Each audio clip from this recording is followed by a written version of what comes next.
নমস্কাৰ, মই মালবিকাই মোৰ চেনেল মালবিকা ক্ৰিয়েশ্যনলৈ পুনৰবাৰ আপোনালোকক স্বাগতম জনাইছোঁ। আজি মই মিক্স চানা ঘৰতে কেনেধৰণেনো বনাব পাৰি তাৰে এটা ভিডিঅ' লৈ আহিছোঁ। আশা কৰিছোঁ ভিডিঅ'টো চাই আপোনালোক উপকৃত হ'ব। পোনপ্ৰথমে মই চানাডাল অলপ লৈছিলোঁ আৰু সেইখিনি প্ৰায় 2 ঘণ্টা সময় তিয়াই ৰাখিছিলোঁ। তাৰ পাছত সেইখিনি মই পুনৰ ধুই লৈ এটা খৰাহিত টুকি লৈছিলোঁ যাতে তাৰ পানীখিনি নিগৰি যায়। আৰু তাৰ পাছত মই এখন কেৰাহীত ৰিফাইন তেল এনেধৰণে দি লৈ চানাডালখিনি ভাজিবলৈ আৰম্ভ কৰিলোঁ।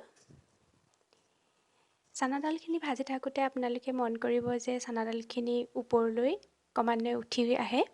তেতিয়া আপোনালোকে জানিব যে চানাডালখিনি ভিতৰলৈকে আচলতে সিজিছে।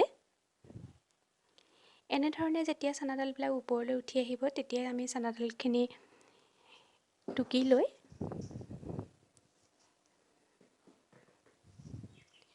প্লেট এখনত ৰাখি দিম আৰু মই এনেধৰণে আটাইখিনি চানাডাল ভাজি ল'ম।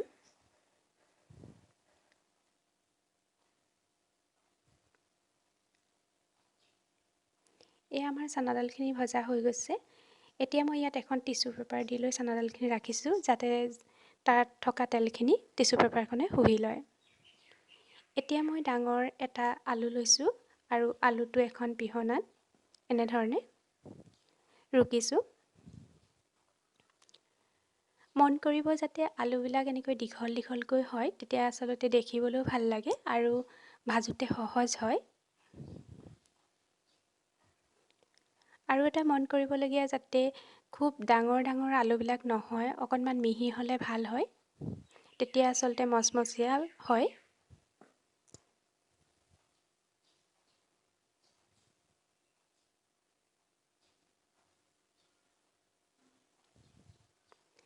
আলুখিনি এনেধৰণে ৰুকি লোৱাৰ পাছত মই এই আলুখিনি ভালধৰণে ধুম আৰু ধুই লৈ চেপি এটা খৰাহিত কিছু সময় ৰাখিম।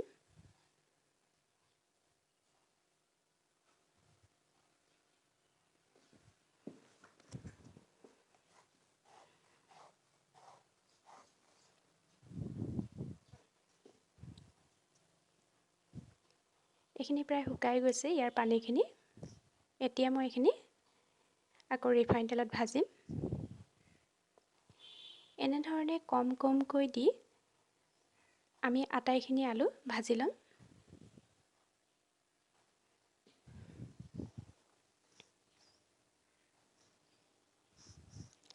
আলুখিনি আমি অকণমান কম জুইত ভাজিম যাতে ভালধৰণে সিজি যায়, কিন্তু সহজে যাতে ৰঙা নহয় সেইটো কথাটো মন কৰিম।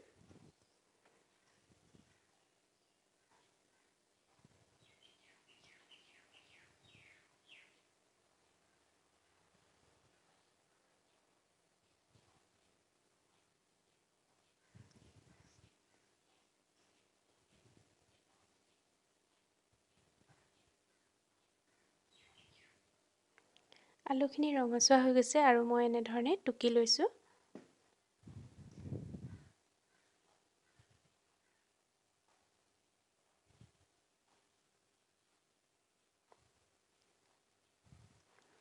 এনেকৈ মই কম কমকৈ আটাইখিনি আলু ভাজি ল'ম।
আলুখিনি অকণমান ৰঙা হ'বলৈ আৰম্ভ কৰিছে।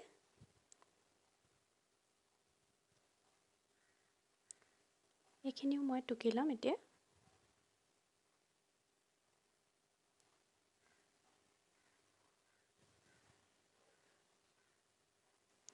এয়া চাওক আলুখিনি ইমান সুন্দৰ হৈছে, একেবাৰে ভুজিয়াৰ নিচিনা লাগে আৰু লগতে অকণ মচমচীয়াও হয়।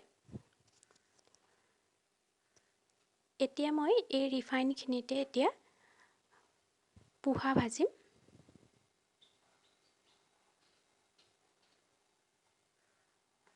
পোহাখিনি ভাজোঁতে খুব বেছি সময় নালাগে।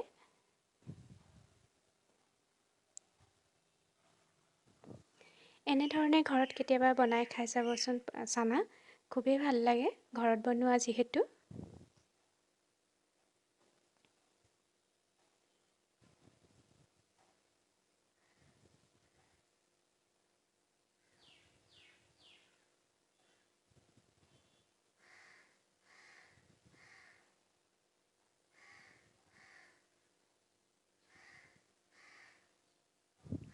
পোহা মই অলপ সৰহকৈ দিছোঁ।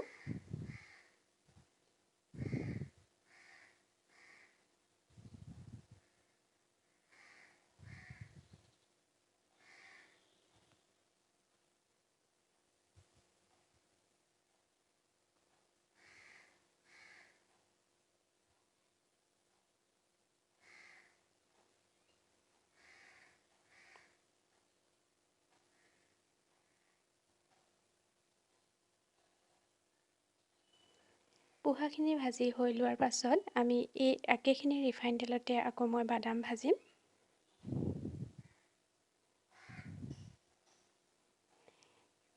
তেলখিনি যিহেতু খুবেই গৰম হৈ আছে, সেইকাৰণে আমি একেবাৰে চিমত দি এনেধৰণে বাদামবিলাক ভাজিছোঁ যাতে দেই নাযায়।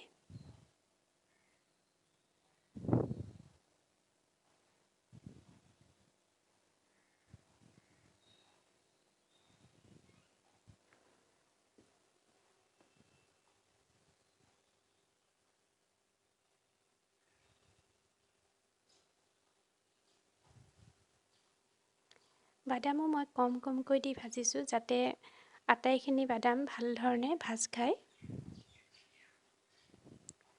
ইয়াতকৈ অৱশ্যে অলপ সৰহকৈ দি ভাজিব পাৰি।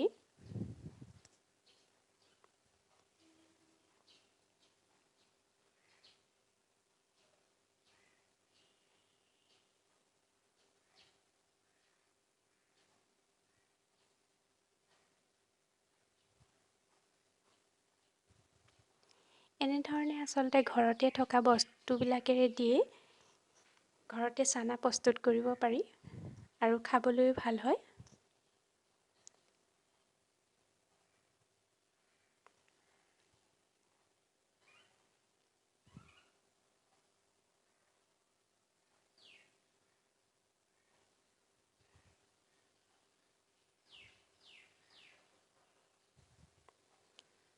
বাদামখিনিও মোৰ ভজা প্ৰায় হৈ গ'ল। এতিয়া মই এটা বাউল লৈছোঁ আৰু বাউলটোত এই চানাডালখিনি বাকি দিছোঁ। প্ৰায় ঠাণ্ডা হৈ গ'ল। এতিয়া মই ইয়াত পোহাখিনি দিছোঁ।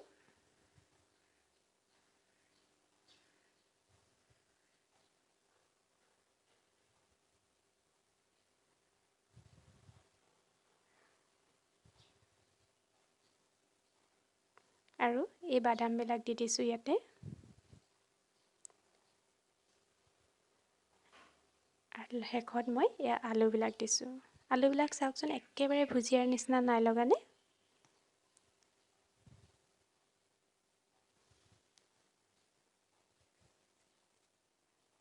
এতিয়া মই ইয়াত অলপ হালধি দিছোঁ।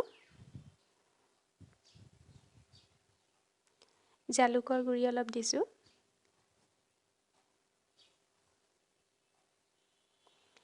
কাশ্মীৰী ৰেড চিলি পাউডাৰ আৰু জিৰা গুড়ি। এই আটাইখিনি মই ভাল ধৰণে মিক্স কৰিম। আপোনালোকে দেখিছে যে মই এতিয়ালৈকে ইয়াত নিমখ দিয়া নাই। নিমখ আচলতে গৰম হৈ থাকোঁতে দিব নালাগে, নহ'লে চানাখিনি সেমেকি যাব।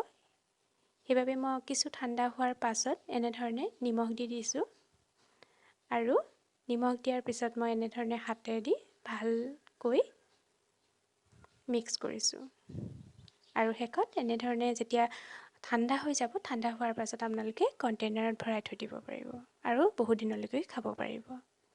ধন্যবাদ।